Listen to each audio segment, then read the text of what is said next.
Si vamos al versículo 11 del capítulo 5 del libro de Hechos, Hechos 5:11, ahí es una de las primeras ocasiones que aparece una palabra muy especial en griego.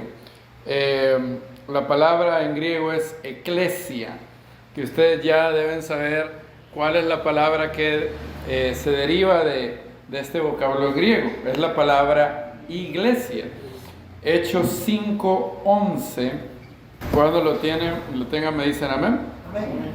Hechos 5:11 dice: y vino un gran temor sobre toda la eclesia, o eclesía, alguna pronunciación, hay varios griegos, y sobre todos los que oían estas cosas. ¿Qué es la iglesia? Bueno, mucha gente erróneamente hasta el día de hoy piensa que iglesia es el edificio, la casa. Le decimos vamos a la iglesia, así dice la gente, vamos a ir a la iglesia, porque el concepto está que la iglesia es la casa, el lugar donde se reúnen o nos reunimos. Y vemos que ese no es el significado primario en los escritos apostólicos. En el 95-98% de las ocasiones que la palabra eclesia aparece, es sin duda alguna una referencia a la gente, a las personas. Solo hay como una o dos donde uno puede decir, ¿será que ahí sí significa el lugar? Por ejemplo, cuando Pablo dice, saluden a la iglesia que está en su casa, y no es obviamente que todos los hermanos vivían ahí, sino que se reunían en ese lugar. Pero aún así, ese lugar llegó a ser la iglesia, entre comillas. ¿Por qué? Porque ahí se reunían ¿quiénes? Las personas. Entonces, tal vez de manera derivada, secundaria, se podría hablar del lugar como la iglesia o la congregación. Pero en primer lugar, congregación significa el grupo de personas. ¿Qué significa la palabra eclesia en griego? Significa asamblea. Significa congregación, un grupo de personas reunidas para un propósito. Y ese grupo de personas puede ser para distintos propósitos. Miren dónde aparece otra vez la palabra eclesia en Hechos capítulo 19. Hechos 19, 32. ¿Qué ha pasado aquí? Pablo llegó, predicó en Éfeso. Y en Éfeso era en la ciudad del culto a Artemisa, a Diana, la diosa de los efesios.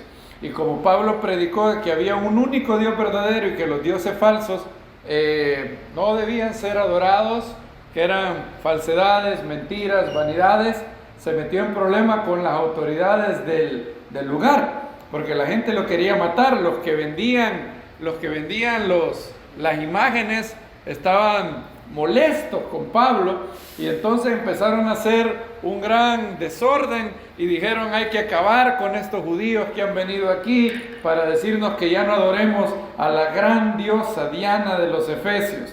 Imagínense que pasaron gritando por horas. Miren el verso 34, dice: al reconocer que era judío, todos a una voz estuvieron gritando durante 2 horas: grande es Diana de los efesios. Imagínense, esta gente loca pasó 2 horas, lo que dura un partido de fútbol con extratiempos y penales. Estos pasaron gritando: grande es Diana de los efesios, grande es Diana de los efesios, decían. Y de cuando en vez decían Dios te salve, reina y madre de misericordia, y otra cosa. Eso era broma, pero más o menos así es hoy. Y ¿qué tiene que ver esto? Esta gente no es creyente, estamos claros, ¿verdad? Esta gente no es creyente, se van a reunir para hacer un desorden.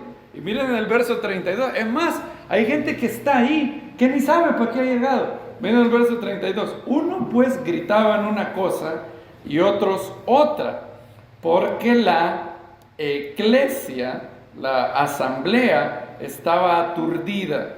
Y la mayoría, ¿qué dice? No sabían ni para qué se habían reunido. ¿Se imaginan? Esta gente estaba ahí sin saber para qué habían llegado.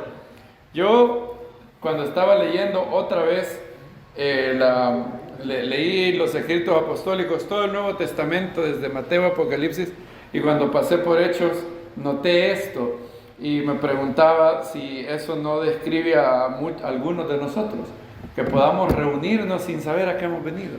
Miren lo que dice, la mayoría no sabía para qué se había reunido. ¿Cuánta gente habrá en las congregaciones que llega sin saber a qué van? Como una costumbre, como una especie de club social, como una especie de solo para costumbre, tradición, sin saber a lo que han llegado, sin saber que han venido a adorar al Dios de Israel, a alabarlo, a venir y enmendar nuestros caminos para recibir estímulo de los otros hermanos, para poder crecer juntamente como un cuerpo. Y miren el verso 39, si solicitáis algo más, ¿que alguien lo puede leer? Hechos 19, 39. Si algo más, en legítima asamblea sea decidido. En legítima, ¿qué? Asamblea. En nomo eclesia, es en griego. En legítima asamblea. Noten que aquí la palabra es la misma palabra eclesia. Si aquí se hubiera traducido igual como se ha traducido en todos los otros textos, hubiera sido fácil. Aquí tendría que decir, en legítima iglesia será decidido. Y obviamente ahí todo el mundo hubiera dicho, iglesia. ¿Por qué le llaman iglesia a este grupo de locos que ni creyentes son? Porque la palabra eclesia significa ¿qué cosa? Un grupo de personas reunidas. Son las personas las que es la iglesia. Nosotros somos una eclesia, congregación, ya sea que estemos aquí, o estemos en un parque, o estemos en cualquier lugar, o estemos en una casa. Si nos reunimos en un lugar, donde el hermano Jaime, donde el hermano Robert, y llegamos todos, la congregación está ahí. La iglesia no es esto, y hay que sacarse eso de la mente. Hay que dejar la mentalidad de que la gente heredó del papismo, de que voy a la iglesia. Hay que romper totalmente con esa mentalidad, porque esa mentalidad es la que ha hecho que en los últimos años el movimiento se estanque muchas veces, porque la gente piensa que su único deber es asistir a la iglesia. La iglesia es un lugar donde yo asisto, no un organismo del cual yo formo parte y el cual yo tengo un lugar, tengo un rol, tengo un papel importante. Y eso es crucial de sacar. Eclesias son, ¿qué dijimos? Las personas. Claro, para diferenciar entre una asamblea reunida para un propósito y otra, los escritos apostólicos, la Biblia le llama a los creyentes la congregación del Mesías o la congregación de Dios. Lo leímos en 1 Corintios capítulo 10, si van conmigo ahí, donde Pablo describe claramente este grupo que él llama la congregación de Dios. En otras ocasiones se llama la congregación del Mesías. Alguien que lo lea, 1 Corintios 10, 32. No seáis tropiezo ni a morir, ni a mentiras, ni a la iglesia de Dios. Ni a la iglesia de Dios, o la congregación. Yo prefiero utilizar la palabra congregación. No, traten de no decir vamos a la iglesia, no me gusta eso. Sí, hay que, hasta nuestra manera de hablar, hay que educar a los de afuera. Si es necesario decir algo como vamos a ir a la congregación o a la iglesia, hay que aclarar que congregación es iglesia, está bien, pero no me gusta mucho eso. No digo que no se pueda usar, pero no es lo mejor. Romanos 16, 16, si ustedes van ahí, es otro verso donde Pablo utiliza la palabra eclesia y ahí puntualmente dice las congregaciones del Mesías. Romanos 16, 16. Romanos 16, 16. Saludaos unos a otros con ósculo santo. Todas las iglesias del Mesías os saludan. Muy bien, todas las iglesias del Mesías os saludan, todas las congregaciones del Mesías os saludan. Aquí se ve puntualmente, ¿verdad? Congregaciones del Mesías, ¿verdad? Algunas veces, por ejemplo en Hechos 7:38, se le llama eclesia a Israel. Esteban dice, este es el mismo Moisés que estuvo con la eclesia en el monte. Y obviamente ahí, ¿quiénes eran el grupo de personas reunidas? ¿Quién era la asamblea reunida al pie del monte Sinaí? Israel, las 12 tribus de Israel. En Hechos 19 se le llama eclesia a los locos estos efesios que se habían reunido en contra de Pablo. Entonces, para diferenciar de qué asamblea se está hablando, es necesario el contexto, es necesario saber quiénes son. Por eso en el mundo mesiánico hay un debate que yo no entiendo muy bien cuál es la gran disputa, pero ¿quién es la iglesia? ¿Israel o la iglesia no judía? Es un debate un poco absurdo, la verdad, porque depende de qué se esté hablando. Si estamos hablando de congregación en el sentido terrenal, étnico, ¿quién es la nación que ha sido elegida y que es el pueblo de Dios desde el punto de vista nacional? Israel.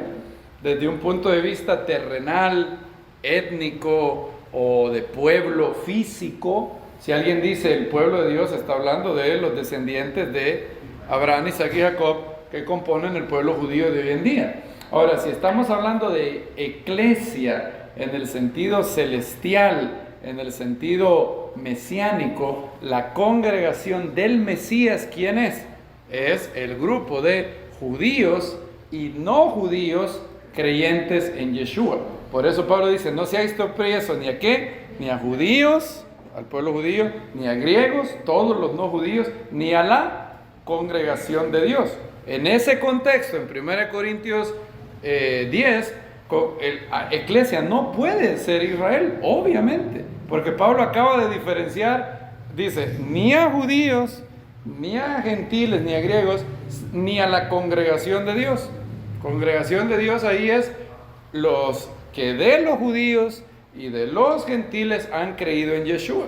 Eso es lo que significa ahí. Por eso Pablo en 1 Corintios 1 dice, para los que no creen, la palabra de la cruz es locura. Para los judíos ciertamente un tropezadero y para los gentiles locuras, pero para nosotros los que creemos, la palabra de la cruz es poder de Dios. A los que creen, dice Pablo. Dice, lo que él dice literalmente es, pero nosotros predicamos al Mesías crucificados, para los judíos ciertamente tropezadero, para los gentiles locura, mas para los llamados, tanto judíos como griegos, el Mesías es poder de Dios y sabiduría de Dios. Amén. Y la congregación del Mesías, es bueno que sepamos qué es. Congregación del Mesías es el grupo de judíos y no judíos creyentes en Yeshua, que creen genuinamente en Él. Se habla de una congregación real y una congregación nominal. Nominales los que dicen ser creyentes. Y la congregación real del Mesías son aquellos que son verdaderos creyentes. Siempre la congregación real será más pequeña que la nominal. Si en un lugar se reúnen 300 personas, pero solo 150 son verdaderos creyentes que han nacido de nuevo, la congregación real en ese lugar, la congregación genuina, ¿cuánta gente la compone? 150. La congregación nominal son 300. Son toda la gente que se reúne. Pero vendrá un día en donde se separarán a las ovejas y a las cabras, dice la parábola. Y la congregación del Mesías hay que verlo en varios niveles. Al conjunto de creyentes de todo el mundo. Imagínense a todos los verdaderos creyentes, todos los que de verdad, genuinamente han creído en Yeshua como su Salvador, Él es el Señor de su vida y han recibido el don del Espíritu Santo. Todos ellos son la congregación del Mesías, la congregación mundial, la congregación universal del Mesías, todo el mundo. Como en latín la palabra universal es católica, hay un problema con esa palabra, porque hoy en día esa palabra está secuestrada. Roma ha secuestrado esa palabra. Entonces, si yo digo la palabra católica, inmediatamente, ¿con qué lo asocia la gente? Con la iglesia de Roma. Hay un libro bien chistoso que salió hace poco que se llama Católicos pero no romanos, así se llama el libro. Son de unos creyentes que dicen, cuando algunos de los padres de la iglesia hablan de la iglesia católica, están hablando de todos los creyentes del mundo. Pero Roma secuestró eso y dijo, nosotros somos la iglesia católica. Entonces por eso no me gusta usar mucho eso. Me gusta más hablar de la congregación mundial del Mesías. Y cada congregación, cada grupo de creyentes en un lugar, aquí en Bogotá, en Valledupar, en Estados Unidos, en donde quiera que haya un grupo de creyentes reunidos para la gloria de Dios y en el poder del Espíritu y bajo el nombre de Yeshua, Él está ahí. Incluso si es pequeña esa congregación. Yeshua dijo, donde 2 o 3 estén reunidos en mi nombre, ahí estoy yo en medio. Y eso está hablando a los jueces, al liderazgo de esa congregación. Y si solo habían 2 o 3 líderes, es que la congregación era pequeña, ¿verdad? Si no hubiera tenido más ancianos.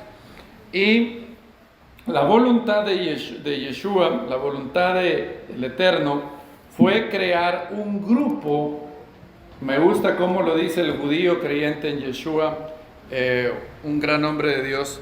Él dice, la congregación del Mesías es la expansión, esta palabra, expansión multinacional de Israel. Muy bonito eso. ¿Qué quiere decir eso? Que la congregación del Mesías es como una extensión de la fe judía en todo el mundo, en todas las naciones. Así quisieron los apóstoles que fuera. Hoy lastimosamente hay mucho que restaurar, pero eso es la congregación del Mesías. La congregación del Mesías es un grupo de toda tribu, como dice Apocalipsis, toda tribu, lengua, nación y pueblo. Desde el primer libro de la Biblia, Génesis capítulo 49, ¿se acuerdan? No será quitado ¿el qué? El cetro de Judá, ni el legislador de entre sus pies, hasta que venga Shiloh. ¿Y a él qué? Será la obediencia de los pueblos, dice una versión. Muy bien, vamos a leerlo. Génesis 49:10. ¿Lo tenemos?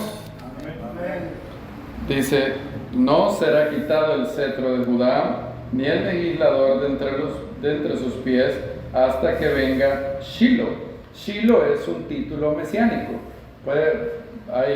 Los rabinos discuten sobre cuál es el significado de la palabra Shiloh. Algunos dicen que tiene que ver con la palabra paz, tranquilidad. Otros dicen de quién es el derecho, el derecho de gobernar, regalos al rey, muchos significados, pero en hebreo dice Shiloh, veló Yikhat Amim, y a él, esa palabra Yikhat es curiosa, porque puede significar 2 cosas. Es más, me gusta que significa 2 cosas, porque las 2 cosas aplican. ¿Saben qué significa esa palabra? 2 cosas, obediencia, y también significa congregarse.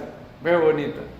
Es una palabra que el Jacob, imagínense, Jacob vivió miles y miles de años antes de Yeshua, y él por el Espíritu recibió la profecía que de Judá, de la descendencia de uno de sus hijos, Judá, iba a venir un rey que iba a ser el que causaría que millones de no judíos, porque aquí habla de no judíos, a él será la congregación de los pueblos, Amim, las naciones, los pueblos. ¿Y qué se está profetizando aquí? Que cuando el Mesías viniera, iba a haber una congregación multinacional, una congregación de muchos pueblos. ¿Para qué? ¿Con qué propósito? ¿Cuál era el propósito? De obedecer al Mesías. Cuando el Mesías vino y dijo, tú eres Pedro, sobre esta roca edificaré mi congregación, él estaba haciendo alusión a todas estas profecías donde se habla que el Mesías sería el gobernador de las naciones, Metzabé, legislador de los pueblos, y a través de este grupo, a través de sus discípulos, él haría un cambio en el mundo, como nunca el mundo lo había reconocido. Esta misión que le había sido dada a Israel, él, el Mesías, que es la encarnación del pueblo judío, la encarnación de todo lo verdaderamente israelita, el israelita donde no hay engaño, él, a través de sus apóstoles judíos, cumplirían las profecías de ser luz a las naciones. Miren Hechos capítulo 13, donde Pablo precisamente dice que el Mesías había mandado a los apóstoles a ser luz de los gentiles. Vean Hechos 13, 43. Cuando lo tengan me dicen amén. Y disuelta la reunión, estaban en una sinagoga. Pablo llegó y predicó. Esta es en la sinagoga de Antioquía de Pisidia, en la región de Galacia. O sea, esta es exactamente una de las congregaciones a las que Pablo escribió la carta a los Gálatas. Bien, disuelta la reunión, muchos de los judíos y de los prosélitos que adoran a Dios, noten, muchos judíos y prosélitos, o sea, no judíos que se habían circuncidado y eran judíos por conversión, siguieron a Pablo y Bernabé, los cuales, hablando con ellos, los persuadían a permanecer fieles a la gracia de Dios. El siguiente Shabbat se congregó casi toda la ciudad a oír la palabra del Señor. Pero los judíos vieron a las multitudes, se llenaron de envidia y blasfemando, contradecían. Ahí la palabra blasfemar también puede significar calumniar. Entonces puede significar, se llenaron de envidia y calumniaron a Pablo. Las palabras de Pablo hablaban. Así que Pablo y Bernabé dijeron con todo de nuevo, a vosotros primero era necesario que se hablara la palabra de Dios. Ya que la rechazáis y no os consideráis dignos de vida eterna, he aquí nos volvemos a los gentiles, porque así nos lo mandó el Señor. Y aquí Pablo cita una profecía de Isaías, que dice, te he puesto, ¿por qué? Por luz de las naciones, a fin de que seas para salvación hasta lo último de la tierra. Y los gentiles al oírlo se regocijaban y glorificaban la palabra del Señor. O sea, imagínense, los gentiles están en esta sinagoga y oyen que hay una profecía que dice que cuando el Mesías vendría, él iba a ser luz de las naciones, luz de los gentiles. Entonces los gentiles dicen, wow, yo estaba incluido en esa profecía, qué bonito. Dice, la palabra del Señor se difundía por toda la región. Y los apóstoles pusieron en marcha un movimiento que es el movimiento multicultural más maravilloso, más increíble de la historia del mundo. Todos nosotros tenemos que sentirnos, y aquí estoy hablando en el buen sentido de la palabra, tenemos que sentirnos orgullosos de ser parte de la congregación del Mesías, del movimiento del Mesías. Es el movimiento que transformó al mundo entero. Es más, muchas de las cosas que hoy disfrutamos, nosotros ni siquiera sabemos que son gracias al movimiento, a la congregación del Mesías. Muchas, infinidad de cosas. El mundo, cuando los apóstoles predicaron en el siglo I, era un mundo que si ustedes lo vieran hoy, ustedes nos espantaríamos de ver ese mundo. Era un mundo lleno de tinieblas, de oscuridad, de cosas terribles. Y el cuerpo del Mesías empezó paulatinamente, no de tajo, no fue una revolución, sino una evolución espiritual que empezó a causar paulatinamente. El profeta Isaías había dicho que el Mesías iba a hacer que la justicia llegara a cubrir toda la tierra, pero que sería un proceso progresivo, no sería algo de la noche a la mañana. Miren Isaías 42, por ejemplo. Isaías 42, el famoso pasaje de el siervo que es puesto por pacto al pueblo y por luz de las naciones. Isaías 42. He aquí mi siervo, a quien yo sostengo. Isaías está profetizando del Mesías. Mi escogido, en quien se complace mi alma. He puesto mi espíritu sobre él. Él traerá ¿qué? La justicia a las naciones. No voceará ni alzará su voz, ni la hará oír por las calles. O sea, él no es un Fidel Castro, un Hugo Chávez, un Marx, que promete una revolución y un mundo utópico de la noche a la mañana.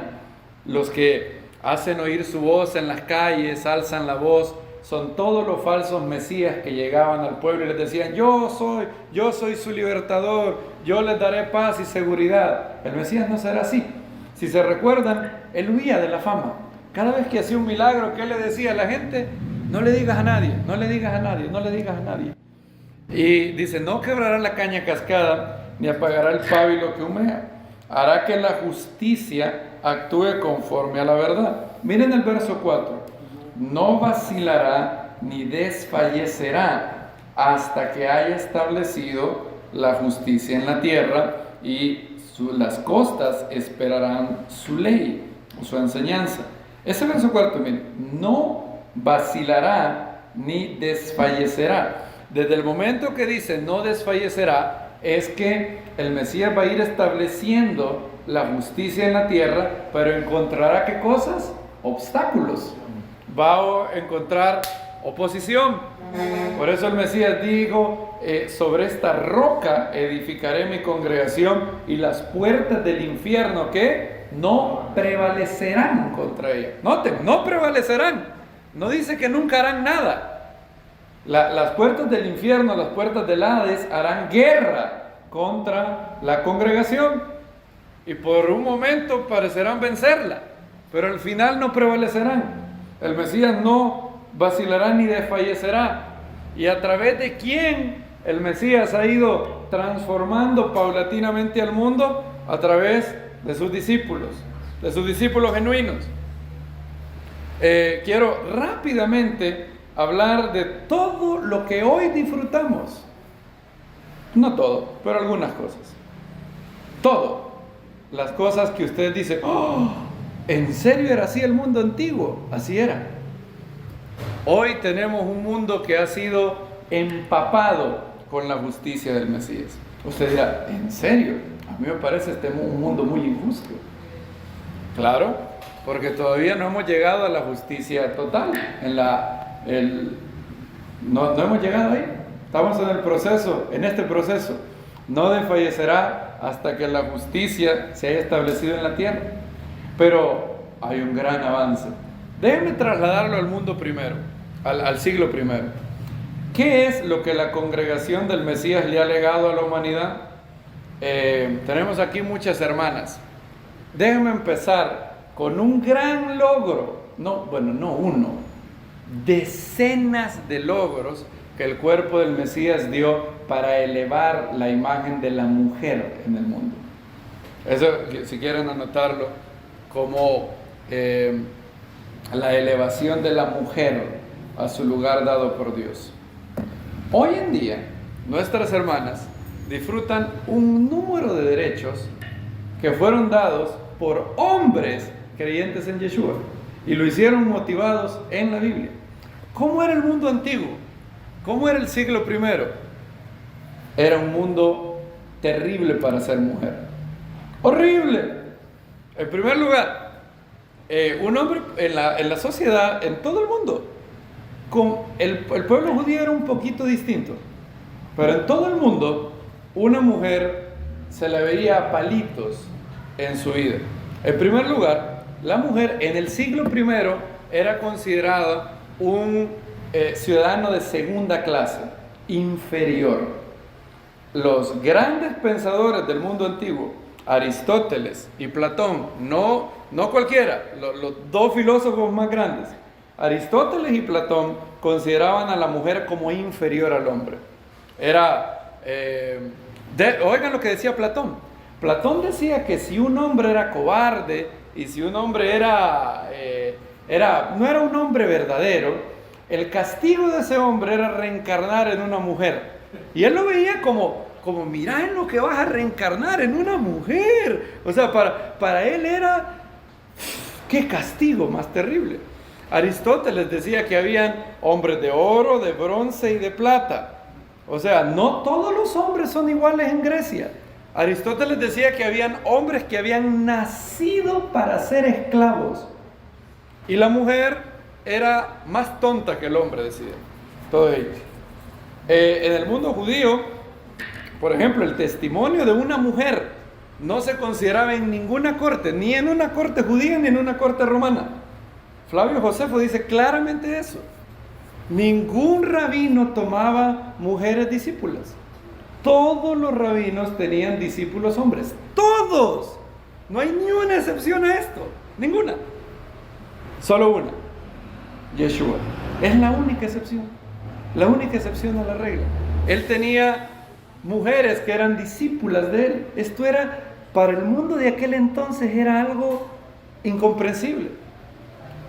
También en la sociedad romana antigua, esto era, lo que voy a decir no era lo que pensaban algunos hombres. No.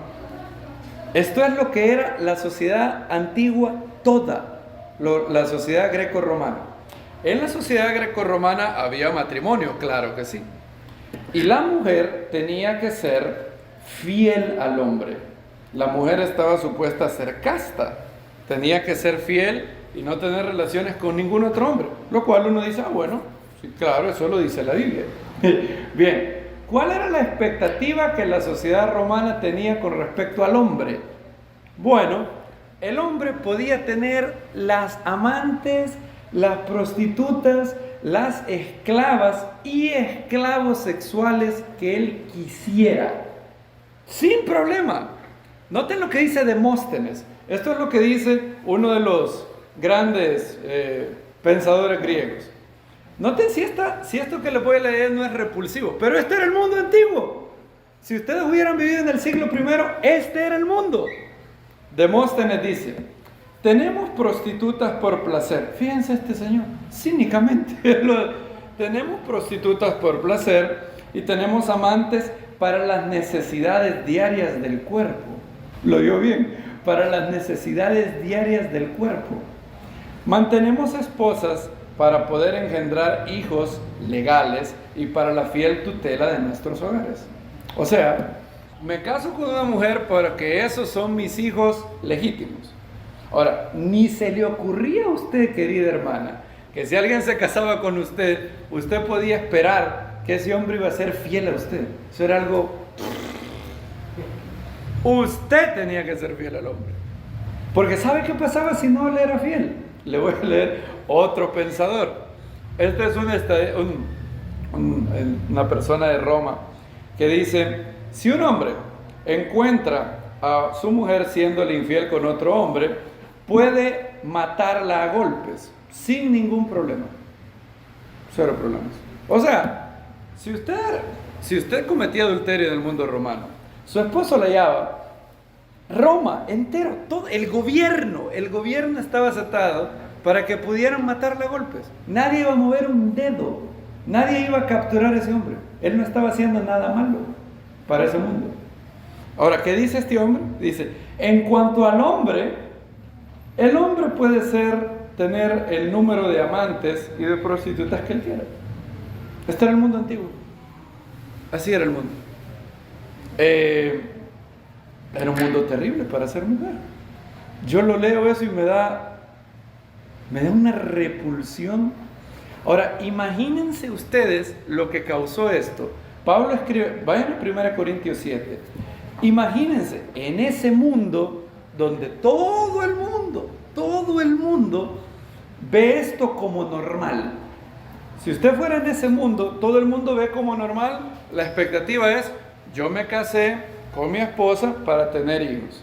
Pero todo el mundo sabía, sí, pero Isaac obviamente va a estar casado, pero va a tener las amantes que quiera, sin problemas. Todo el mundo pensaba que eso era normal. Todo el mundo pensaba que eso era perfectamente bueno. Pero la mujer no. La mujer no puede tener, la matan a golpes. si la hayan adulterado.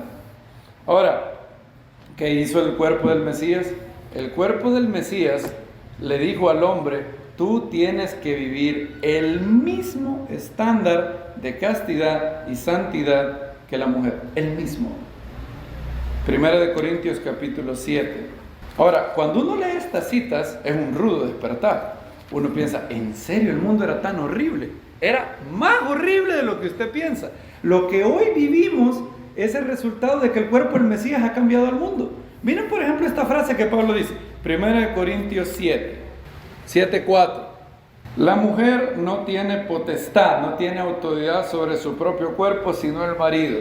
Ok, todos los hombres en Corinto podían leer eso o oír. Imagínense, alguien está leyendo la carta. La mujer no tiene autoridad sobre su cuerpo, sino el marido. Y todos los corintios decían, claro, obvio, eso es lógico. Mire la segunda parte. E igualmente, tampoco el marido tiene potestad sobre su cuerpo, sino la mujer. Eso en el mundo antiguo era un escándalo, era ridículo. Ridículo pensar que el hombre el cuerpo del hombre era solo de una mujer. Miren el verso 2. Por causa de las fornicaciones, cada uno tenga su propia mujer y cada uno su propio marido. El marido cumpla con la mujer el deber conyugal, también asimismo la mujer. Si usted lee todo 1 Corintios 7, Pablo una y otra vez hace una igualdad. El hombre y también la mujer. El hombre y también la mujer. Y todo esto. La mujer tiene potestad sobre el cuerpo del marido. Para que alguien fuera el líder de una comunidad, ¿cuál era el requisito? Marido que de una sola mujer. ¿Qué tan terrible estaba el hombre grecorromano en fornicación? ¿Saben que esto tardó años en calar? Por ejemplo, Agustín en el siglo IV, 400 años después, predicó en su congregación una serie de homilías para exhortar a los hombres a ya no tener esclavas sexuales. O sea, si 400 años después del Mesías habían hombres que todavía pensaban que todas las esclavas que tenían podían tener relaciones con él sin problemas, y Agustín tuvo que predicar una serie de prédicas, valga la redundancia, para decirle a los hombres: no hagan eso. Como en el mundo antiguo también. En la India, por ejemplo, y en otros lugares, si uno no quería tener una niña, era sencillo. Si ustedes querían tener, si a la hora de dar a luz era niña y no niño, era fácil esto. ¿Saben qué se hacía? Simplemente se tomaba la niña y se iba a botar a un basurero. En la India tenían un dicho. ¿Saben cuál era el dicho de la India? Criar una hija es como regar las plantas del vecino. Ese era el dicho que había en la India. Criar a una hija es regar el patio del vecino. Y el cuerpo del Mesías, a donde llegaba, enseñaba: no, tanto el hombre como la mujer fueron creados a imagen de Dios. Génesis 1 es uno de los capítulos más revolucionarios del mundo. Leamos Génesis capítulo 1, verso 26. ¿Lo tenemos? Amén. Dice: entonces dijo Elohim: hagamos al hombre a nuestra imagen, conforme a nuestra semejanza, y ejerzan dominio sobre el mar, sobre los peces del mar, sobre las aves de los cielos, sobre el ganado, sobre toda la tierra y sobre todo el reptil que repta sobre la tierra. Y creó Elohim al hombre a su imagen. A imagen de Elohim lo creó. ¿Qué dice? Macho y hembra, o varón y hembra los creó. ¿Saben que en el mundo antiguo, si ustedes leen los papiros que han sobrevivido de la cultura sumeria, en Egipto, en todos lugares, el hombre que había sido creado a imagen de Dios era el rey? Se decía, por ejemplo, que el rey era la imagen del dios tal, que era el dios del pueblo, de la nación. En el mundo antiguo, es decir, que todos los hombres eran la imagen de Dios. Eso ya era algo increíble. Ahora, decir que hombre y mujer habían sido creados a imagen de Dios, eso era algo que la gente no podía concebir. Aristóteles enseñó, por ejemplo, que un hombre tenía que dominar sobre su casa. Y él estableció los roles domésticos. El hombre era el señor sobre su esposa, sus hijos y sobre los esclavos. ¿Cuál era el mandato que Pablo daba al hombre? Domina, somete, sojuzga a tu mujer. Si uno lee los roles domésticos del mundo antiguo, eso es lo que va a encontrar. ¿Qué es lo que Pablo dice al hombre? ¿Cuál es el mandamiento que Pablo da al hombre? Maridos, ¿qué dice? Sometan a sus mujeres. No dice eso. ¿Cuál es el mandato de Dios al hombre? Maridos, amad a vuestras mujeres. Leámoslo. Colosenses 3:18. El mundo antiguo también tenía otra particularidad. Se llamaba la patria potestad. Un padre o una madre podían hacer lo que quisieran con sus hijos. Podían matarlos si querían. El infanticidio era perfectamente legal en Roma. Si un padre quería matar a su hijo a golpe, se podía. Nadie iba a meter preso a ese hombre. ¿Se pueden imaginar eso? El infanticidio, el aborto era lo de todos los días. La sociedad romana no perseguía legalmente, nadie iba a tener consecuencias ni castigo por la sociedad, ni ir preso, nada por matar a un hijo o a una hija o dejar tirada a una hija en el basurero. Ese era el mundo terrible que los apóstoles comenzaron a cambiar. Colosenses 3:18, lo tenemos. Esposas, someteos a los esposos como conviene en el Señor. Esposos, sometan a vuestras esposas. ¿Dice así? No. Fíjense qué curioso.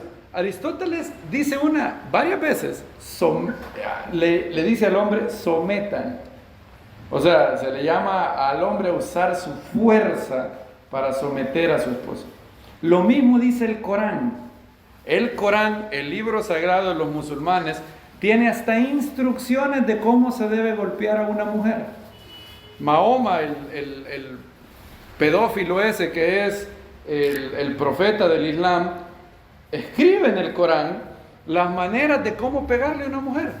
Dice, si es pechita, no hay que pegarle con el puño cerrado, dice.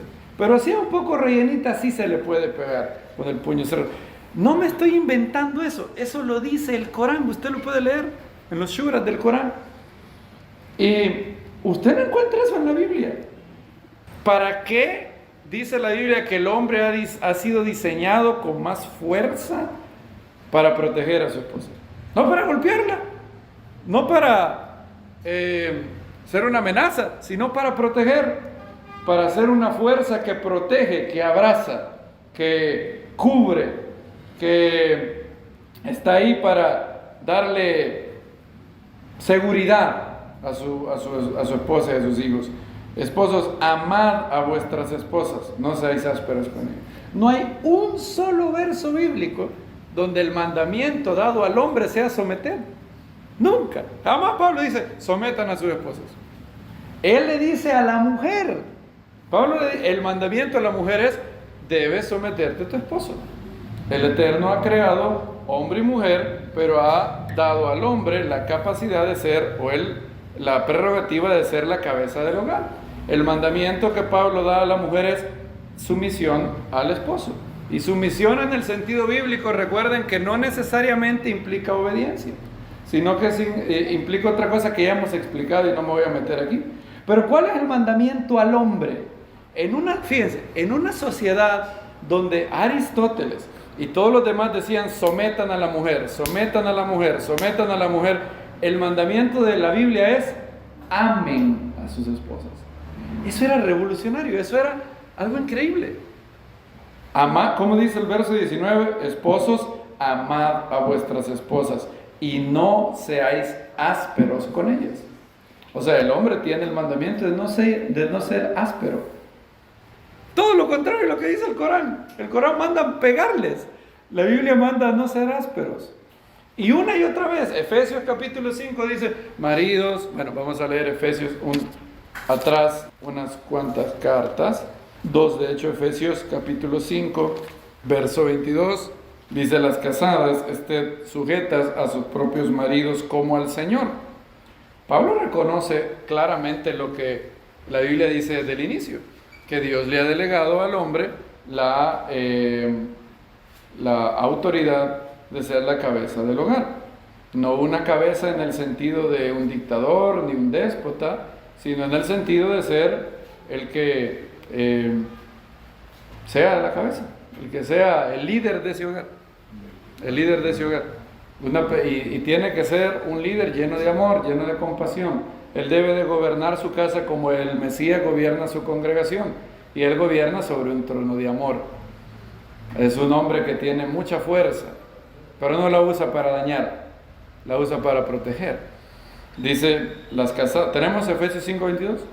Las casadas a sus propios maridos como al Señor, porque el esposo es cabeza de la esposa, como también el Mesías cabeza de la congregación, el mismo que es Salvador del cuerpo. Por tanto, como la congregación está sometida al Mesías, así también las casadas a sus maridos en todo. Los esposos, ¿cuál es el mandamiento al esposo? Amad a vuestras esposas, así como el Mesías amó a la congregación y se entregó a sí mismo por ella, para santificarla, habiéndola purificado en el lavamiento del agua con la palabra. Vean el verso 28. Así los esposos deben amar a sus esposas como a sus propios cuerpos. Yo nunca he visto a alguien pegándose él solo. Nunca, jamás, a menos que esté loco. Un hombre que golpea a su esposa no tengo ni palabras. Está cometiendo algo terrible. Está yendo en contra de los principios bíblicos, está dando un mal testimonio. Ahora, si alguien se arrepiente de eso, claro, hay gracia para ellos. Si alguno ha caído en eso, hay que arrepentirse de todo corazón.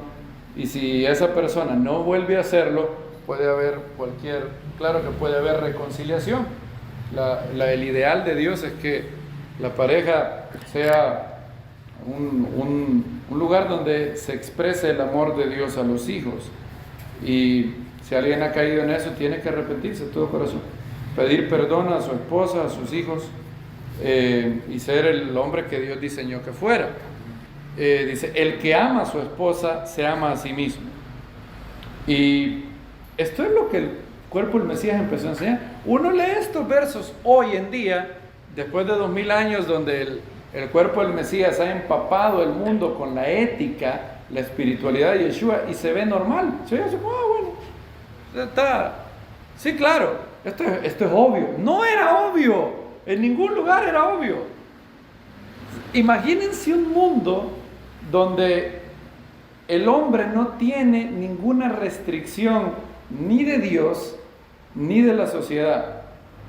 Bueno, ese es un mundo donde ¿quién está en desventaja? Obvia, la mujer, obviamente, porque el hombre ha sido dotado de mayor fuerza biológicamente. Hoy tenemos un movimiento que se llama el feminismo radical, que es terriblemente dañino para la mujer, y ha sido la respuesta de la mujer a otro extremo terrible, que es el machismo. Machismo y feminismo son dos engendros del infierno, los dos, y los dos dañan más al que los practica. ¿Quién es el más dañado por el machismo? El hombre. ¿Y quién es el más dañado por el feminismo? La mujer. Y es increíble lo que la gente ha llegado a olvidarse. ¿Por qué? Ahora, ¿por qué es que hoy la mujer tiene todos los derechos que tiene? ¿Cuándo es que pasó esto? Porque una mujer hoy puede votar. Eso no era así hace 300 años. Una mujer no podía votar en las elecciones. Una mujer no podía ir a la escuela. En algunos lugares, por ejemplo, en los países árabes de hoy en día, hay mujeres, las niñas no pueden ir a la escuela. ¿Quién fue el movimiento que cambió todo esto? Fue el cuerpo del Mesías, la congregación del Mesías, que empezó a enseñar a todo lugar donde llegaba que la mujer era exactamente igual al hombre. era imagen del hombre. En la India tenían una costumbre horrible, se llamaba sudi, si lo pronuncio bien. Cuando el hombre moría, si el hombre moría, la mujer era... Yo no puedo ni siquiera... Cuando lo leí yo pasé minutos diciendo turbado. Si en la India usted estaba casada y su esposo moría, era triple tragedia. Primero es viuda, se le murió su esposo. ¿Saben qué hacían con la mujer? Como los hindús tienen la costumbre de quemar el cuerpo. Si el hombre moría, la costumbre de sudi es que a la mujer la tiraban a morir con el hombre. O sea, ahí en la pira donde estaban quemando el cadáver del hombre, ahí tiraban a la mujer. O sea, si su esposo moría, vaya, despídase del mundo, la van a matar. La tiraban ahí, a la par del cadáver del esposo, y le prendían fuego. Yo me acuerdo que leí, y yo dije, ¿en serio? ¿Cómo es posible que el hombre se haya podido degradar hasta ese punto? ¿Cómo? Había en China una colina donde los hombres que no querían tener niñas, sino que querían hijos y no hijas, iban a tirar a las niñas. Había una colina. Habían miles de cadáveres de niñas. En China, si usted no quería tener niñas, listo, agarraba a la niña y le iba a tirar. Y se acababa el problema. ¿Quiénes fueron los que llegaron a esas naciones y dijeron, no, esto está mal?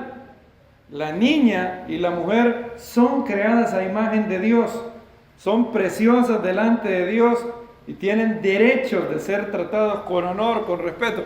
¿Quiénes fueron los que hicieron eso? Los misioneros protestantes, los misioneros evangélicos que fueron enviados a la India, a China y a todos estos lugares.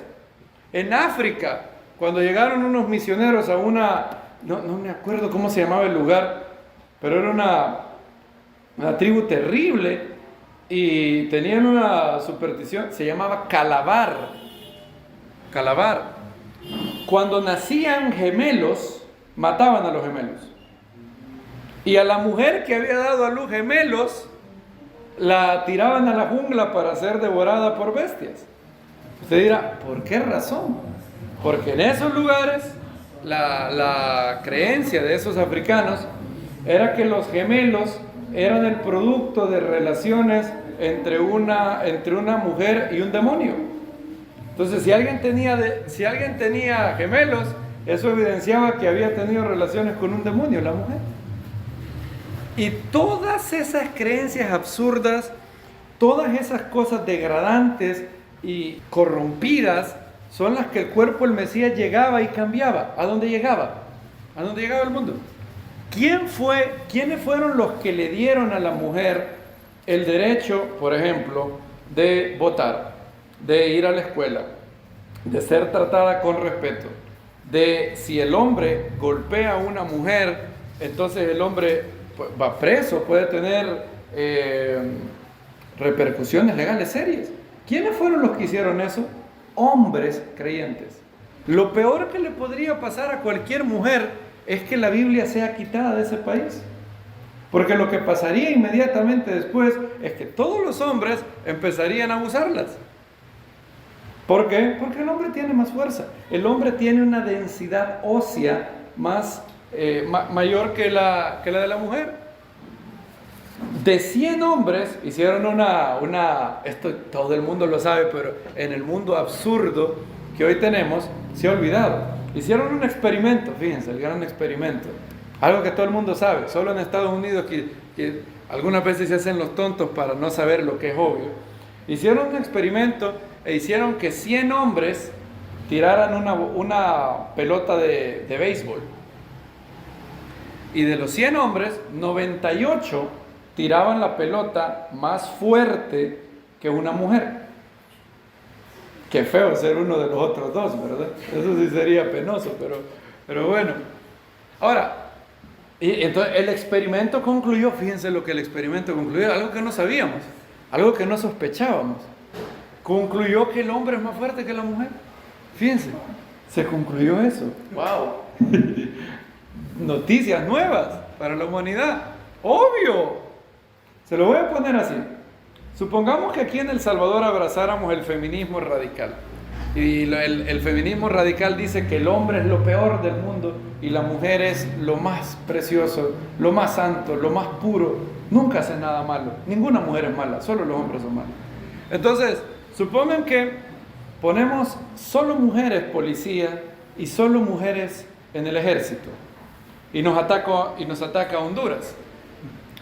Y todos los del ejército de Honduras son hombres. Y todos los del ejército de El Salvador son mujeres. ¿Se sintieran bien seguros ustedes? Les voy a hacer una pregunta. ¿Quién creen que ganaría la guerra? Pero es lógico, ¿verdad? Es obvio. Supongan que usted, querida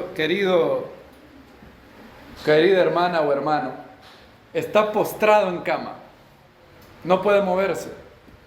No puede moverse. Está abierto, todo.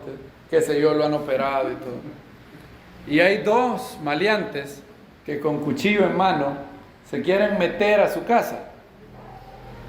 ¿Qué prefiriera? ¿Que en su casa hayan 4 hombres para defenderlo o que hayan 4 mujeres? Es obvio, ¿verdad? No creo que tengo que decir que es obvio, ¿verdad? ¿Qué prefirieran? En serio. Usted está operada. 2 ladrones se van a meter a su casa dispuestos a matarlo. Con cuchillo, con corvo. ¿Qué prefiriera usted? ¿Que cuidándolo hubieran 4 mujeres o 4 hombres? Lógico. No tengo que decirlo. Eso era obvio para todo el mundo. Hoy en día nos hemos hecho los locos. Ahora, ¿por qué el Eterno le dio más fuerza a los hombres? Debido a que Él está supuesto a ser el protector de su familia. Y si hay necesidad, el que quiere venir a la casa en contra, hacerle daño a la familia, si es necesario el uso legítimo de la fuerza, el hombre está llamado a educar al que se va a meter, por la buena o por las malas. Eso era, todo el mundo entendía eso. Ahora, el problema es que si una criatura tiene más fuerza, él puede usar esa fuerza para el bien, o la puede usar ¿para qué? Para el mal. Pero la fuerza no es mala. Usted dirá, ay, qué injusticia. Lo que hubiera sido mejor es que los dos tuviéramos la misma fuerza. Si usted dice eso, querida hermana, lo que usted está diciendo es, hubiera sido bueno que todos fuéramos hombres. Es lo que está diciendo. Que yo tuviera músculos y fuera fuerte. Bueno, está diciendo, hubiera sido bueno que todos somos hombres. Y no. O estaría diciendo que los hombres hubieran sido mujeres y las mujeres hombres. No eliminamos el problema. Siempre el Eterno iba a crear un género, un sexo, que era el más fuerte. Y lo que hizo el cuerpo del Mesías a través de la Biblia fue domesticar, fue educar, elevar al hombre al mismo estándar que le pedía la mujer. Repito, en la sociedad romana antigua, la mujer tenía que ser fiel al hombre, pero el hombre podía tener a las amantes que quisiera. Y el cuerpo del Mesías, los apóstoles dijeron no. Cada uno sea marido de una sola mujer. ¿Qué otra cosa hizo el cuerpo del Mesías? El cuerpo del Mesías fue el responsable principal de acabar con la esclavitud en el mundo. Si usted iba al siglo I, habían personas que eran esclavas. Hoy en día hemos perdido, bueno, por ejemplo, aquí en este país la mayoría de personas no se relaciona muy bien con qué significa ser esclavo. Esclavo significaba que usted era propiedad de otra persona. En el mundo romano, si usted era esclavo, usted estaba bajo la autoridad de su amo. Su amo podía agarrarlo a golpes todos los días si él quería. Toditos los días podía golpearlo. Todos los días podía agarrarlo con un palo, como él quisiera. La Torá reguló la esclavitud. En la Torá, por ejemplo, el judío no podía tratar muy duramente a los esclavos. Pero la Torá no quitó la esclavitud de tajo, porque la esclavitud estaba enquistada en la sociedad. Quitar la esclavitud de tajo era demasiado drástico. Pero, ¿qué hizo el Eterno? Él dio una ley y dio un movimiento, el cuerpo del Mesías, que iba a empezar a socavar la institución de la esclavitud. hasta que el mundo iba a colapsar. Imagínense que yo ¿qué pasa si yo a una torre le empiezo o a un árbol le empiezo a pegar golpecito por golpecito, golpecito por golpecito, y empiezo en los cimientos a cortarlo, poquito a poquito? No se va a caer al día siguiente, pero va a llegar un punto en donde ¿qué va a pasar con eso? Va a colapsar. Y el cuerpo del Mesías fue el primero en decir: la esclavitud está mal. ¿Quién fue el hombre que abolió la esclavitud en Inglaterra? Se llamaba William Wilberforce. ¿Quién era él? Un creyente. Él luchó para acabar con la esclavitud en Inglaterra. ¿Quién fue el que tuvo que pelear una guerra en Estados Unidos para acabar con la esclavitud? El señor que tenemos en los billetes de $5. ¿A quién tenemos en los billetes de $5? Abraham Lincoln. Muy bien. ¿Y cuál fue la inspiración de Lincoln para acabar con la esclavitud? La Biblia. Lincoln dijo que su mamá le había leído de niño todas las historias de la Biblia. ¿Cuál había sido la historia que lo había cautivado a Lincoln? Que había hecho que él decía la historia de Moisés. Él se veía a sí mismo como un Moisés de los afroamericanos. Él decía: no es justo que los afroamericanos sean tratados tan horriblemente. Y él dijo: voy a acabar con la esclavitud. ¿Sabe qué dijeron la mayoría de los estados del sur? Pues dijeron: Lincoln está loco. Tuvo que pelear una guerra terrible. Imagínense, eso en el siglo XVIII. Imagínense si Moisés hubiera querido abolir la esclavitud de tajo, de un día para otro. Eso no se podía hacer en ese tiempo. Pero la Torá lo que hizo fue empezar, y los evangelios, las cartas, empezaron a poner un andamiaje espiritual de elevar la moralidad del hombre a tal punto que con el tiempo los hombres iban a abolir la esclavitud. Y eso es lo que pasó. Creyentes fueron los que abolieron la esclavitud. Lincoln, inspirado por su madre, de hecho él llegó a decir que había sido algo probablemente providencial de Dios, que él había sido nombrado con el nombre de Abraham, porque saben, muchos de los esclavos, los afroamericanos del norte, ¿cómo le llamaban a Lincoln? Le llamaban Father Abraham, Padre Abraham. Ese era como le llamaban a él. Y él luchó una guerra terrible para liberar, y los liberó. Y tristemente un loco llegó al Teatro Ford y lo mató después de que había terminado la guerra. Un loco llegó, le puso una pistola en la cabeza y dijo "Sic semper tyrannos", una frase en latín, y lo mató. Y desde él ha sido el presidente más grande de la historia de Estados Unidos. ¿Qué dijo Abraham Lincoln? Dijo: el mayor regalo que Dios le ha dado al mundo es la Biblia. Esas fueron las palabras de él. No se puede gobernar a un país si no se hace con los principios de las Escrituras. Lincoln amaba la Biblia, y fue otra de las cosas que el cuerpo del Mesías quitó. Las miles de prácticas que el cuerpo del Mesías iba cambiando en la sociedad. El aborto era completamente, el aborto y el infanticidio eran la norma en la Roma antigua y en Grecia. Repito, si usted no quería tener niñas, si quería tener niños, era fácil. Usted agarraba a la niña y la iba a tirar a un basurero. En China tenían esa colina horrible, la colina de las niñas, donde todo padre chino que no quería tener una niña, agarraba a la niña y la tiraba en la colina para que muriera de hambre o fuera devorada por las bestias. El cuerpo del Mesías desde el inicio se levantó en contra del aborto. La Didache, por ejemplo, dice: no matarás, no cometerás adulterio, no serás corruptor de muchachos, no fornicarás, no robarás, no tendrás tratos con magia ni hechicería, no matarás a un niño en el vientre, ni matarás al que ha nacido. O sea, y la Didache fue hecha en el siglo I. Desde el inicio del movimiento del Mesías los que empezaron a decir, no es lícito matar a un bebé en el vientre, él es la imagen de Dios y no se puede hacer eso. Y ni a los niños. En Roma se permitía el infanticidio. Olvídese del aborto, el infanticidio. Usted podía matar a un niño. Si usted tenía un hijo de 2 años y ya no quería tenerlo, podía matar a su hijo de 2 años. Se le llamaba patria potestad en Roma. Ahora, esa frase es bonita hoy, patria. ¿Han oído esa frase? Patria potestad. Pero en Roma significaba otra cosa. En Roma significaba que un papá o una mamá podían hacer lo que quisieran con su hijo.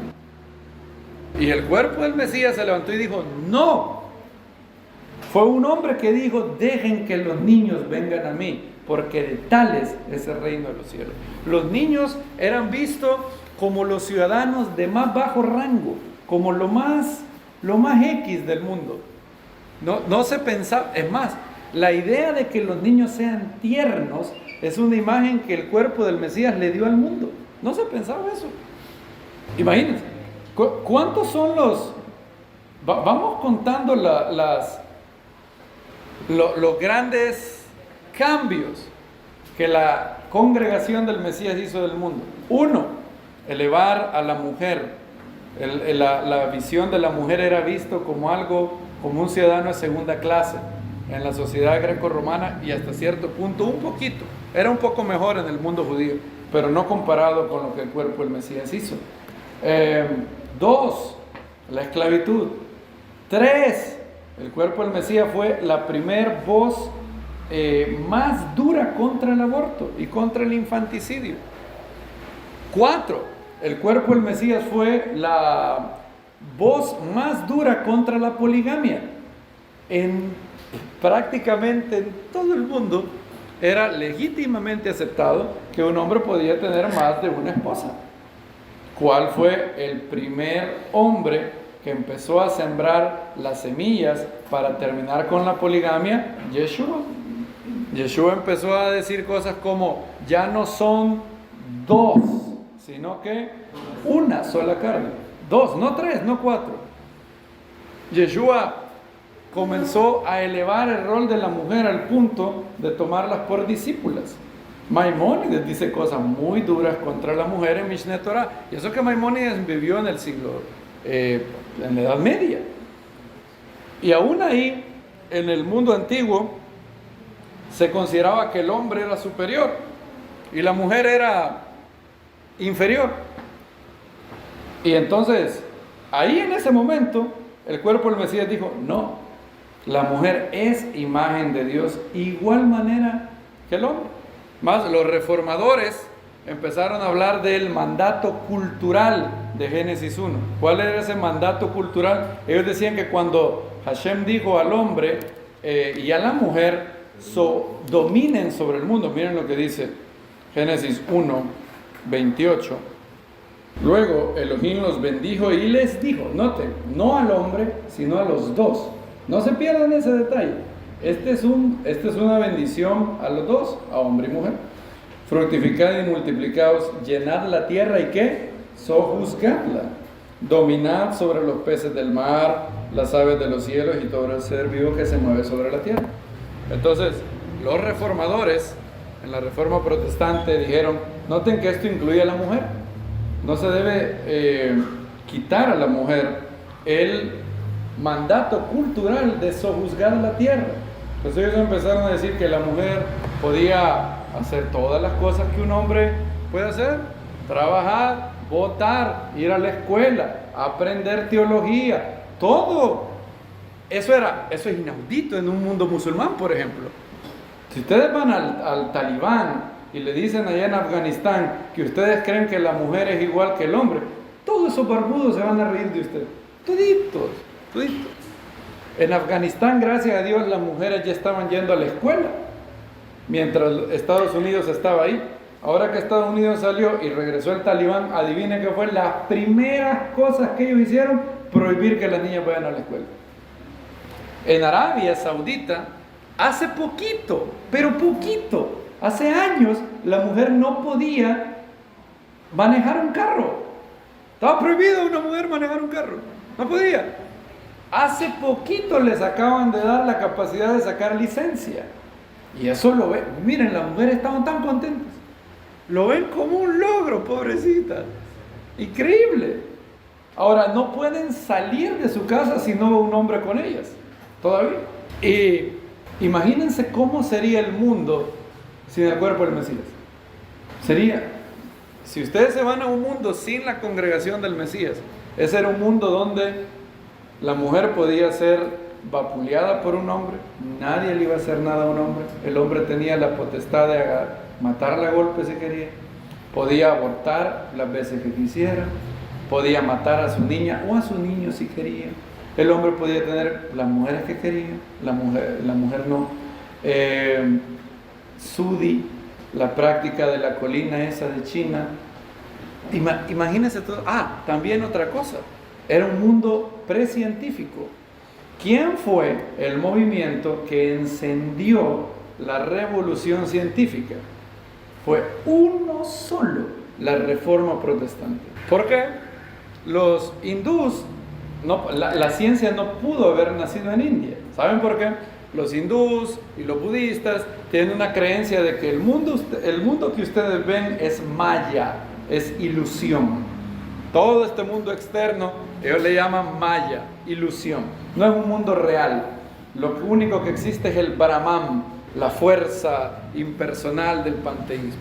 Entonces no había ningún incentivo para que la India tuviera normas de higiene, ciencia. Bueno, vean unos videos que andan por ahí, se van a convencer que hasta hoy en día, en el 2024, eso es así. Entonces la ciencia no podía nacer en la India, tampoco en Arabia, tampoco en los musulmanes. Los musulmanes tienen unas ideas sobre Alá, de que Alá puede cambiar la naturaleza el día que quiera. Si creen en el fatalismo, la voluntad de Alá es soberana. Alá no tiene ningún límite, ni lógico, ni de carácter. ¿Saben que un musulmán cree, todo musulmán cree, que si el día del juicio a Alá se le ronca la gana mandar a todos los musulmanes fieles al infierno y dejar entrar a todos los ateos al paraíso, Él puede hacerlo? Eso creen ellos. Dios es todopoderoso y nada restringe su voluntad. Él puede hacer lo que le dé la gana. No hay ninguna restricción moral de Dios. Entonces, como Él puede, Él está causando a cada momento las leyes físicas. Los musulmanes no tenían ninguna curiosidad de explorar el mundo, encontrar las leyes que regían este mundo. Los griegos observaban, deducían cosas. Aristóteles decía, por ejemplo, que si se lanzaban dos cuerpos, uno más pesado que el otro, el cuerpo más pesado caería antes al piso. Y nunca a nadie se le ocurrió experimentar para ver si era cierto. Aristóteles dijo una serie de cosas. Y los griegos solo pensaban. Estaban ahí discutiendo. Hicieron varias cosas. A los griegos les debemos muchas cosas. Pero la ciencia no nació con ellos. Noten que la revolución científica no se dio en Atenas con Aristóteles y Platón. ¿Cuándo fue que la ciencia comenzó? Lo que hoy llamamos ciencia. ¿Cuándo fue que comenzó? ¿Qué grupo la causó? La causó la Reforma Protestante. Porque el protestantismo creía que el ser humano era un ser humano caído y la razón estaba nublada por el pecado, que era necesario experimentar para conocer el mundo. También saben qué decían los reformadores. Decían que en Génesis 1 Hashem había mandado a sojuzgar la tierra, a ejercer dominio, a entender el mundo, a cambiarlo, a adaptarlo, a que pudiera ser más amigable al hombre, hacer lo que se dijo el papá de Noah. ¿Se acuerdan lo que dijo el papá cuando nació Noé? Dijo, este nos librará, nos dará alivio de la tierra que el Eterno maldijo. Y entonces la Iglesia Católica creía que si el Papa le decía que la derecha era la izquierda y la izquierda era la derecha, usted tenía que decir que la izquierda era la derecha y que la derecha era la izquierda. Eso dice el monje Ligorio. Y la razón no se veía muy bien. Pero un monje en la Edad Media dijo, no es bueno ir en contra de la conciencia. ni de las escrituras, que Dios me ayude. Y cuando el protestantismo se dio, entonces la gente empezó a ver a la razón no como una enemiga, sino como algo bueno, algo dado por Dios. Y entonces de todos los países protestantes comenzaron a investigar. El primero fue un luterano llamado Johannes Kepler, Copérnico, Galileo, y todos los padres de la ciencia moderna, todos tenían o la inmensa mayoría, todos eran creyentes. Newton dijo: el ateísmo es tan absurdo. Cuando veo el sistema solar y veo la Tierra exactamente a la distancia apropiada del Sol para recibir las cantidades apropiadas de calor y de luz, esto no pudo haber pasado por casualidad. Isaac Newton, probablemente el científico más inteligente de la historia. Kepler dijo: los astrónomos somos sacerdotes del Dios Altísimo en torno al libro de la naturaleza. Y entonces, para la gloria no de nuestras mentes, sino para la gloria de aquel que está sobre todo, para la gloria de Dios, es que nosotros estamos haciendo lo que hacemos. Toda la tecnología que hoy disfrutamos, imagínense un mundo sin la tecnología que disfrutamos. Imagínense, todos los adelantos científicos que hoy tenemos. Claro, la ciencia puede utilizarse para el bien o para el mal, claro, alguien lo utilizó para crear una bomba atómica, y el ser humano es el árbol del bien y del mal, en un sentido. Él puede utilizar su conocimiento. Entre más inteligente es una persona, tiene más capacidad para ser bueno, pero más capacidad para ser malo. Adolfo Hitler era una persona muy inteligente. Él no era tonto, era muy inteligente y era diabólicamente inteligente. Y por eso fue un siervo tan exitoso en las manos del infierno.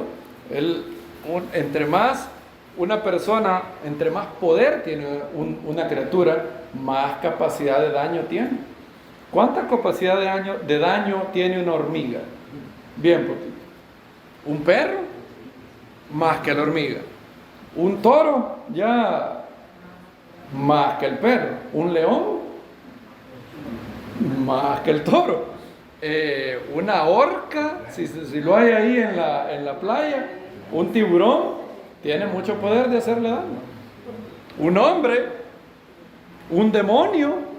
O sea, en la jerarquía de seres, entre más se mueve para arriba, en la jerarquía de seres más poderosos, la capacidad de hacerle bien o hacerle mal aumenta.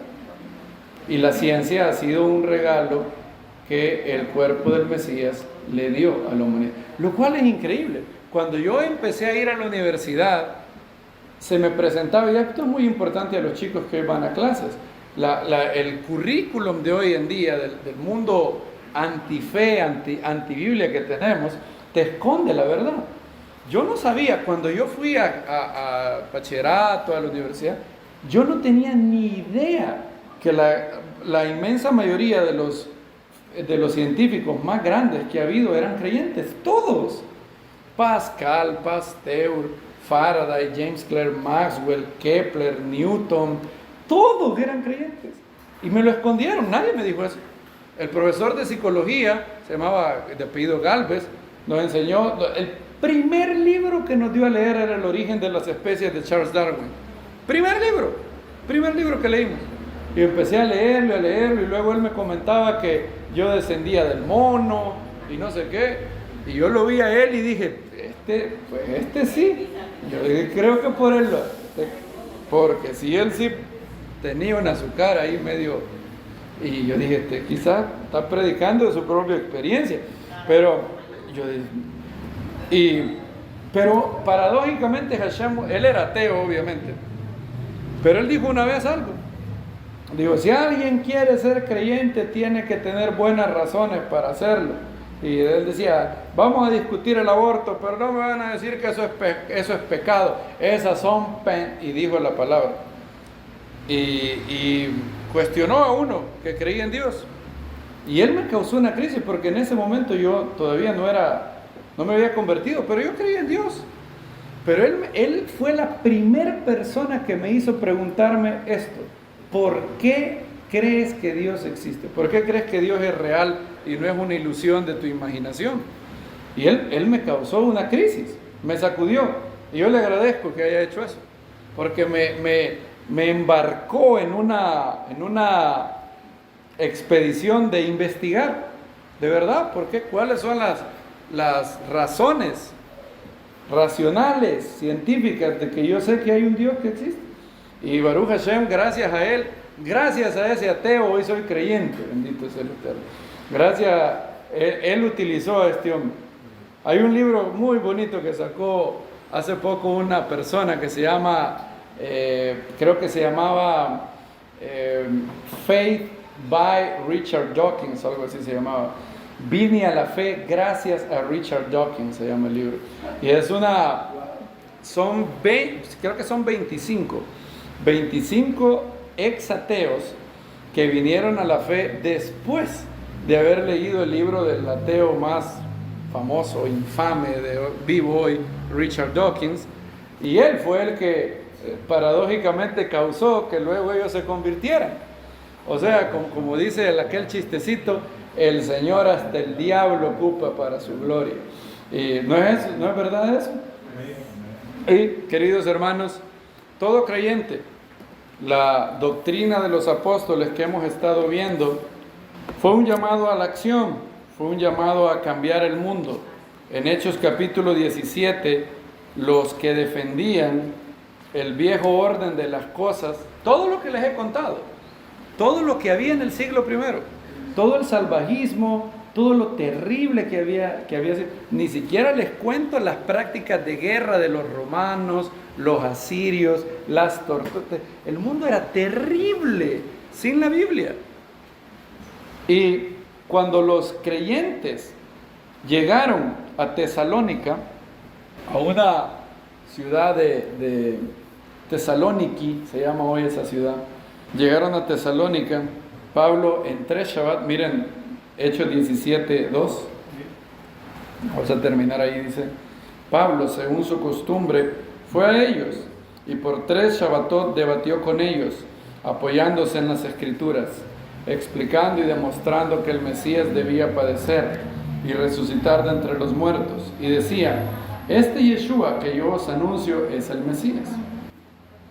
Algunos de ellos fueron persuadidos y se unieron a Pablo y a Silas, un gran número de griegos temerosos de Dios y no pocas mujeres prominentes. Era lógico que el movimiento del Mesías apelara a la mujer, obvio. O sea, imagínense cómo era vista la mujer en el mundo antiguo.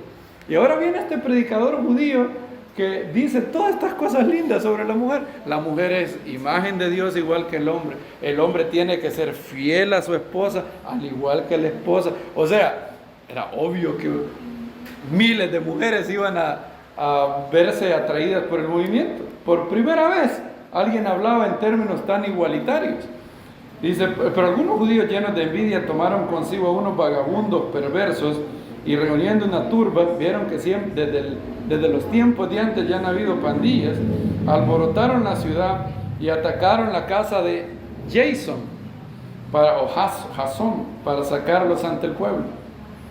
Pero al no hallarlos, arrastraron a Jasón y algunos hermanos ante las autoridades de la ciudad, gritando: estos que alborotan o que trastornan al mundo entero también se han presentado aquí, y los ha recibido Jasón, y todos estos actúan contra los decretos del César, diciendo que hay otro rey, Yeshua. ¿Por qué ellos decían que los discípulos alborotaban al mundo entero? Porque los discípulos enseñaban contra todas estas perversiones que hemos hablado: infanticidio, aborto, salvajismo, brutalidad contra la mujer y los niños, todas las series de prácticas que les he hablado. Y obviamente ellos, desde el punto de vista de su conveniencia, ¿cómo veían a los discípulos? Como una amenaza. En Roma tenían un espectáculo, el circo romano, el teatro Flavio, donde ¿qué pasaba? Se ponían a gladiadores para que fueran comidos por las bestias o a pelear. Hubo un monje creyente, un monje que cuando vio a los gladiadores luchando para vencerse a muerte en el Teatro Flavio, en el Coliseo, se metió y los separó y les dijo algo como: ámense los unos a los otros. Y cuando él los separó, uno de ellos, que ya había dejado ir el golpe, se equivocó y le insertó la espada al monje este, y el monje murió ahí. Toda la multitud quedó en silencio, y por ese monje fue que el Teatro Flavio cerró. Ese monje fue el que causó que el Coliseo se acabara. Hoy ha resucitado en boxeo, ¿cómo llaman esos locos que hay unos primates terribles en la UFC? Eso sí, de pronto vienen del simio. Se agarran hasta dejarse irreconocibles. Ningún creyente debería de ver esos locos. ¿Qué hace haciendo un creyente viendo un loco que le parte toda la nariz a otro? El hombre no necesita incentivos para ser violento, todo lo contrario. Hay que hacerlo menos violento. No hay que quitarle lo hombre, claro que no. Entonces, Pablo dice a los creyentes: portaos varonilmente, pero no hay que hacerlos salvajes. Hashem creó diferencias entre los sexos. El hombre honra a Dios teniendo una masculinidad apropiada y la mujer una feminidad bonita. Pero todo eso el cuerpo del Mesías lo logró. Por eso el profeta, imagínense, vayan al mundo el profeta Isaías. Cuando el profeta Isaías tuvo la visión de Isaías 42, he aquí mi siervo, mi ungido, mi escogido, yo pondré mi espíritu, él traerá la justicia a las naciones, no voceará por las calles, no hará oír su voz, no desmayará ni desfallecerá hasta que haya establecido la justicia en la tierra. ¿Será que el profeta Isaías en esa visión vio todo esto? Vio al cuerpo del Mesías, a judíos y gentiles creyentes yendo a las naciones y llevando la justicia, retando a los reyes. El cuerpo del Mesías retó una y otra vez a los emperadores. ¿Cómo es que hoy por qué hoy no tenemos reyes? ¿Por qué hoy no tenemos monarquía? ¿Por qué tenemos 3 poderes del Estado? ¿Quién le dio eso a la humanidad? El protestantismo. Los reformadores decían lo siguiente: el ser humano es pecaminoso. La Biblia enseña que el ser humano es por naturaleza hijo de ira. El poder corrompe. Acuérdense de esta frase, que es una frase evangélica. La dijo un gran hombre creyente. Bueno, Lord Acton creo que fue también. También él la dijo. El poder corrompe, y el poder absoluto corrompe absolutamente. Entonces los reformadores, los hijos de los reformadores dijeron: cada vez que en la historia de la humanidad alguien ha tenido el poder absoluto, siempre lo ha usado para el mal. Solo hay un hombre que puede gobernar solo, y ese no es un rey. Por eso ellos establecieron un gobierno de 3 poderes, donde el presidente tenga un congreso y los jueces sean independientes, y el presidente no puede hacer lo que le dé la gana, tenga un freno, tenga un grupo que le frene su deseo de tener todo el poder. Claro, hay otro problema, porque hoy en día aquí teníamos el otro problema de la democracia, que es inútil, donde la asamblea trababa todo. Qué problema, ¿verdad? Pero bueno, ellos dijeron: bueno, lo mejor es que el presidente se entienda con el Congreso. Eso es lo que hacía Ronald Reagan. Los grandes presidentes venían y su poder era persuadir al Congreso, convencerlos de que era la mejor idea. Hay un verso en la Biblia que dice: Dios es nuestro rey, Dios es nuestro legislador, Dios es nuestro juez. Y de ese versículo que menciona a Hashem siendo el rey, el legislador y el juez, los reformadores sacaron los 3 poderes. ¿Usted sabía eso? Los 3, eso no se lo enseñan a nadie en la escuela. En la escuela le enseñan, hay 3 poderes del Estado. ¿Cuáles son? El legislativo, el judicial y el ejecutivo, ¿verdad? El presidente es el ejecutivo. Pero no, ¿a ustedes les habían enseñado que eso lo inventó un protestante y que viene de la Biblia? Está de hecho en Isaías. No sabía eso. Tienen Isaías, está Isaías 33, 22. ¿Alguien lo puede leer? Fíjense los 3 atributos que se le da a Hashem ahí. Porque el Eterno es nuestro juez. Juez, poder judicial, ajá. El Eterno es nuestro legislador. Legislativo, ajá. El Eterno es nuestro rey. Ok. ¿Qué fue lo que decían algunos reformadores? Solo hay un ser que puede gobernar justamente él solo, Dios. Si yo le doy todo el poder a una persona, todo el poder, esa persona es un hombre. Y ese hombre está sujeto a pasiones y está sujeto a pecados. Entonces, a la hora que tengo un problema, si él no tiene ningún, ¿cómo diríamos? Contrapeso, ninguna, se me ha ido la palabra. Restricción, gracias. Si él no tiene restricciones, si su poder es absoluto, ¿qué le impide a él de hacer lo que le dé la gana? Nada. ¿Y qué es lo que pasó qué es lo que ha pasado en el 99% de las veces que alguien le ha dado todo el poder a alguien en la historia? Siempre ha abusado de su poder. El poder corrompe y el poder absoluto corrompe absolutamente. Por eso es muy peligroso darle todo el poder a un presidente. Es peligroso. ¿No ha habido nadie que lo haya usado bien en la historia? Sí, 1 en 1000 casos. Y el problema es que si incluso esa persona que lo usa bien, sí lo usa bien, y los que siguen, ¿qué harán? Entonces, de este verso es que tenemos hoy en día el sistema republicano, de poner a un presidente, un congreso o 2 cámaras del congreso como en Estados Unidos, y los jueces. Los jueces tienen que ser independientes. Por ejemplo, Aristóteles decía que la democracia era el peor de todos los sistemas de gobierno. ¿Sabe por qué? Porque él decía, si la chusma elige a los jueces, ¿a quién va a elegir la chusma? ¿A los jueces más preparados o a los jueces que les convengan a ellos? ¡Claro! Y eso es muy peligroso. En México están haciendo una reforma que es muy peligrosa. En México, la nueva presidenta acaba de hacer una reforma para que los jueces sean elegidos por voto popular. Ese es un problema.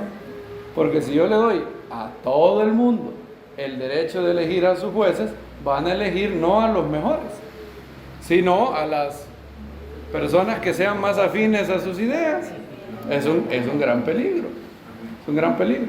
Por eso en Estados Unidos, el mejor sistema republicano, el único país que nunca ha tenido un golpe de Estado, una interrupción de la democracia, es los Estados Unidos. Los jueces no los elige la población civil. Los jueces son, para usted ser juez de la Corte Suprema de Estados Unidos, usted tiene que ser la crema innata del derecho. Si usted tiene, es una democracia representativa.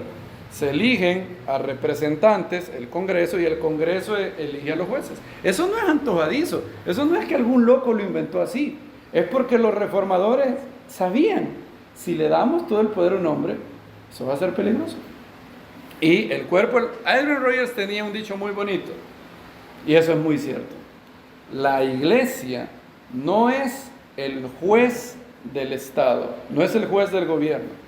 Tampoco es la porra del gobierno para solo vivirlo aplaudiendo. La iglesia es la conciencia del gobierno. La iglesia es la conciencia del Estado. Donde hay un gobernador que hace algo bien, el deber de todo creyente es aplaudir eso. Muy bien. Y cuando él haga algo malo, tiene que señalarlo y decir, eso está mal. Y nosotros hemos sido llamados a trastornar el mundo, así como decían esta gente. Hay muchas cosas por hacer. Ahora se nos va a perseguir por otras cosas. Antes se glorificaba al hombre y se decía, el hombre es lo mejor, la mujer es mala. Hoy está al revés. Hoy está la glorificación de la mujer. La mujer es lo más puro, lo más bonito, el hombre es malo. Eso es absurdo. Hay hombres malos, hay mujeres malas, y hay hombres buenos y mujeres buenas. Y usted tiene que ser justo. No hay que tener ni lo antiguo ni lo nuevo de glorificar al hombre. El hombre es tan bonito, el hombre es lo mejor, la mujer es inferior. Mentira. También del otro lado. La Biblia dice que ambos son imagen de Dios y ambos están bajo pecado. Por cuanto todos pecaron, están destituidos de la gloria. No hay ningún género que sea más virtuoso que el otro, ningún sexo. Ambos, fuera de la gracia de Dios, harán perversiones, serán terriblemente malos. Y es la Biblia lo único que puede salvar al mundo. Y somos parte de un movimiento de la congregación del Mesías que hemos sido llamados para eso. A través de nosotros, a través de todo el cuerpo del Mesías, es que el Mesías cumple la profecía de Isaías 42. No desmayará ni desfallecerá hasta que establezca su justicia en la tierra. El Salmo 67 dice: los pueblos te reconocerán, ¿qué? Oh Elohim, todos los pueblos te reconocerán, las naciones entonarán cánticos, pues juzgarás a los pueblos de la tierra. Los pueblos te reconocerán, oh Elohim, todos los pueblos te reconocerán. La tierra dará su fruto, y Elohim, el Elohim de nuestros padres, nos bendecirá. Elohim nos bendecirá, ¿y qué? Y le temerán todos los confines de la tierra. Amén.